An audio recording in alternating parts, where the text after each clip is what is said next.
Colombia es un problema fundamentalmente humanitario, pero también económico, el contrabando de extracción, las bandas que no son solamente paramilitares, sino también la guerrilla y los delincuentes, y una serie de problemas que son en 2000 kilómetros que tienen que resolverse, pero amistosamente se va a resolver. Sin embargo, el tema del Esequibo y de Guyana es mucho más delicado. Ayer acaban de dar concesiones a compañías canadienses para explorar y explotar oro en la zona de reclamación.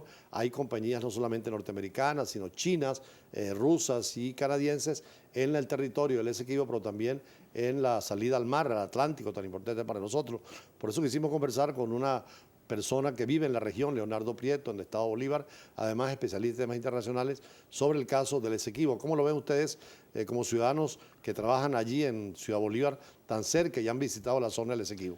Bueno, buenas tardes, muchas gracias por la invitación. Es importante y en el recorrido que nosotros hacemos durante todos estos últimos 8 meses por los barrios, ver la cantidad de esequibenses y de guyaneses que viven en nuestra región.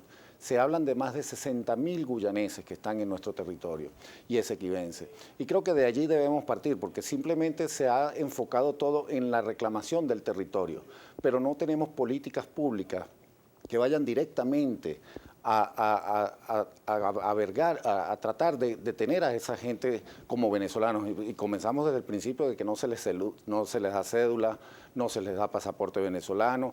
Todos esos guyaneses, la mayoría, quieren ser venezolanos. O sea, hay un problema jurídico que es la reclamación venezolana en base nosotros a la Convención de Ginebra, al Tratado de Ginebra del 66, para Guyana el 99, que fue el laudo arbitral que es válido. Hay un problema jurídico, hay un problema político de dos gobiernos que están en este momento enfrentados por la solución, pero hay un problema humano que ustedes lo viven con los esequibanos que están en Bolívar y que hay que proteger, además desarrollar esos territorios económicamente. Claro que sí, mira, una de las fuerzas laborales más fuertes que tiene el Estado de Bolívar son los guyaneses.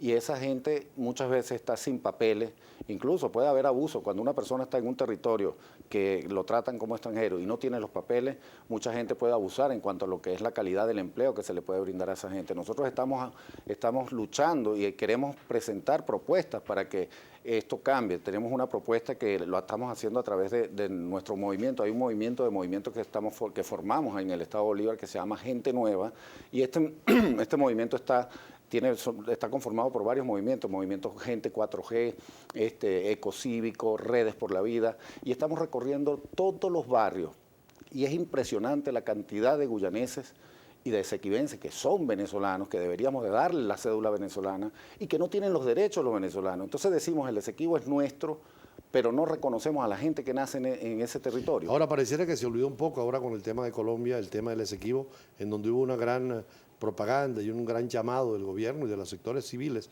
y sociales a la reconquista de ese territorio, que ustedes lo conocen seguramente, ¿no? Claro, fíjese que, y parte del problema que tenemos los venezolanos es el desconocimiento en la materia.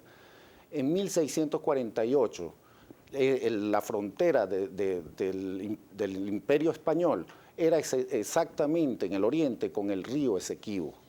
En esa época estaban los holandeses, ¿no? Que estaban los holandeses, no eran luego los holandeses ceden 37.000 kilómetros a el Imperio Británico, y esto lo convierten en lo que se llamó la Guyana Británica.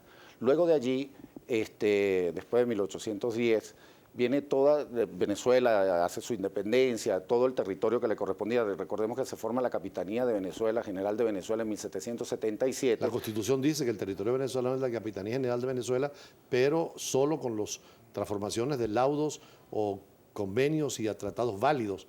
El laudo arbitral de 1899 es falso para nosotros. Por supuesto, es que recordemos que Venezuela tuvo varios problemas fronterizos. Recordemos la provincia de Maracaibo, que hubo una recuperación después de la independencia. Claro. Pero en el caso específico de Guyana, el laudo de París, el de 1899, es un laudo. Primero, Venezuela no tenía especialistas internacionalistas preparados para afrontar este juicio. Se fue a un juicio donde Venezuela no participó. Y no solo no participó Venezuela, sino que lo representó Estados Unidos, que era parte aliada de Gran Bretaña. Pero más allá de esto, se falsificaron mapas, documentos, y todo esto fue lo que se presentó, y el juez ruso dio la razón al Imperio Británico. Luego viene la independencia de Guyana. Sí, se ha dicho mucho que Martens, que fue el juez ruso, estuvo en convivencia con los británicos ya están con los norteamericanos en un reparto de tierras en otras partes, quitando a Venezuela esos 159.000 kilómetros, ¿no? 159.500. Que Venezuela, Bolívar mismo reclamó, mandó a su emisario, a Revenga, en esa época a Londres, a reclamar porque estaban ocupando territorio venezolano los británicos desde esa época. Es que siempre la posición tanto del Imperio Británico como de Guyana han sido posiciones donde no escuchan y no respetan el derecho internacional. Prácticamente esa concesión que otorga hoy Guyana a la empresa canadiense para la explotación de oro es una violación del Convenio de Ginebra de 1966. Sí, porque el Convenio de Ginebra del 66 reabre la negociación y nos permite recurrir a otras vías. De hecho, hay una que es la solución pacífica de controversia por la vía de buenos oficios, pero inclusive hasta hay que prepararse si hay que ir a la Corte Internacional de Justicia. Que creo que eso es lo que va a terminar pasando. Pero yo, más allá de esto, nosotros traemos propuestas y queremos hacer propuestas. Nosotros queremos, uno, que se reconozcan a las personas que nacen en el Esequibo como venezolanos, que se les dé pasaporte, que se les dé cédula y que se les dé todos lo que tenemos, los derechos que tenemos los venezolanos aquí, porque son venezolanos.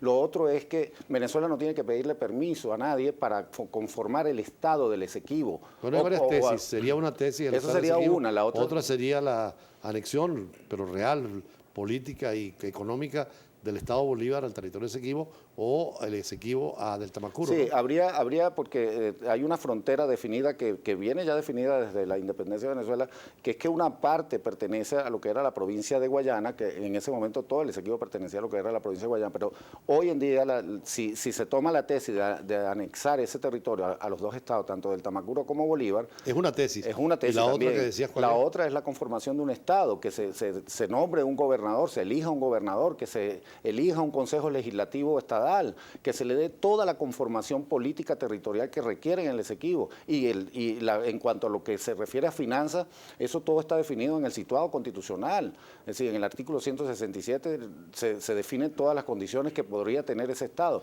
Entonces, Argentina, una reforma que se hizo en la Constitución del 93, ya expresamente dice las Malvinas fueron ocupadas en 1833 por los británicos, son y serán siempre argentinas. O sea, hay una disposición taxativa de que son argentinas. Aquí ha faltado más fuerza frente al reclamo de Guyana. Claro, recordemos que aquí hemos tenido muchos eventos. Después de 1964 se presiona para lograr lo que finalmente es el Convenio de Ginebra, pero recordemos, ese Convenio de Ginebra no anula el laudo arbitral de París, que es un punto bien importante. Ahí se abrió una ventana, pero esto, y recordemos incluso que en el Esequibo hubo una revolución armada en 1970. Famosa rebelión de Rupununi, ¿no? Los Rupununi, exactamente. Que Venezuela los dejó prácticamente, los motivó para rebelarse y después, por problemas de cambio de gobierno entre León y Caldera, se quedó en el aire.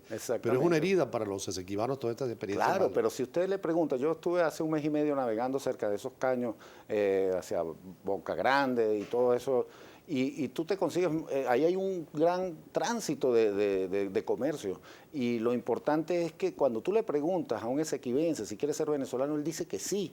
Entonces yo no sé qué es lo que está esperando el Estado venezolano para reconocer a esos ciudadanos como venezolanos. Ellos son hermanos nuestros, son venezolanos.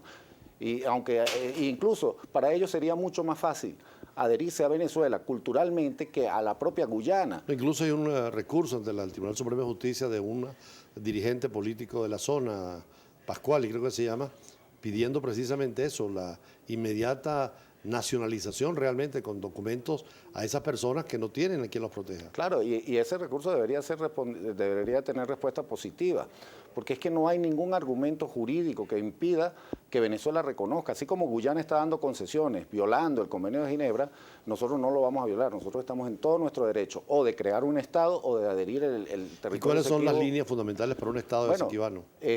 Las líneas fundamentales serían, uno, hay 200.000 habitantes en ese territorio. Esos 200.000 habitantes, Venezuela tiene que brindarles toda la seguridad que establece nuestra Constitución, tanto como educación, vivienda, salud.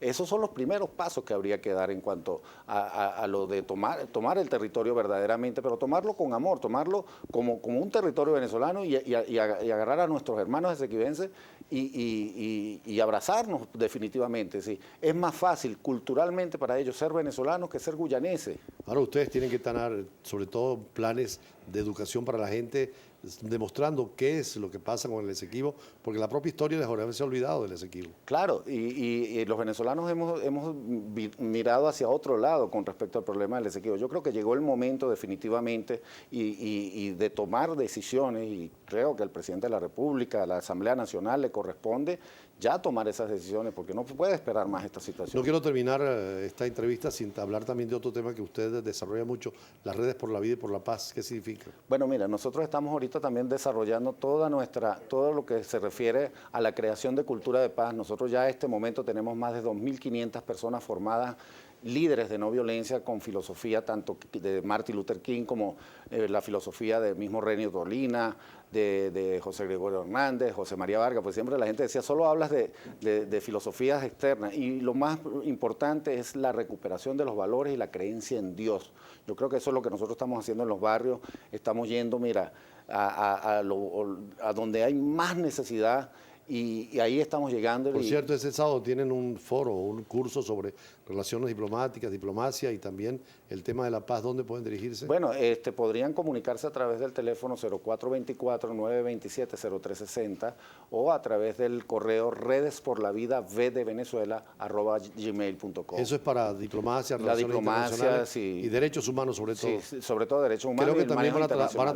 tocar el tema de las fronteras también. El tema de la frontera de Guyana, todo esto se va a tocar y vamos incluso a grabar unas cosas y están todos invitados. Si pueden comunicarse a través de 0424-927-0360. Bueno, muchísimas gracias al profesor Leonardo Prieto, especialista en temas internacionales.